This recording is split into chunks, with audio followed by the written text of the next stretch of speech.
পরিচালক এডি আব্দুল আওয়াল সহ স্থানীয় গণমাধ্যম কর্মীরা উপস্থিত ছিলেন। এ সময় অধিনায়ক লেফটেন্যান্ট কর্নেল মোহাম্মদ মহিউদ্দিন ফারুকী বলেন, বিসমিল্লাহির রহমানির রহিম। সম্মানিত প্রিন্ট ও ইলেকট্রনিক মিডিয়ার প্রতিনিধিবৃন্দ, আসসালামু আলাইকুম এবং শুভ সকাল।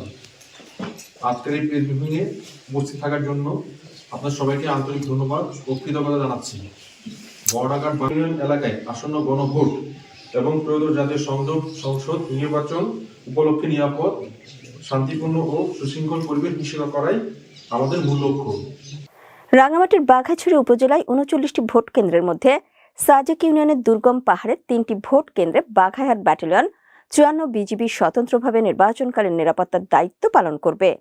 এছাড়া বাঘাইছড়ি উপজেলাধীন সাজেক ও বঙ্গলতলী ইউনিয়নের আরও ৯টি ভোট কেন্দ্রে বাংলাদেশ সেনাবাহিনী ও অন্যান্য আইন শৃঙ্খলা রক্ষাকারী বাহিনীর সাথে সমন্বিতভাবে বাঘাইহাট ব্যাটালিয়ন ৫৪ বিজিবি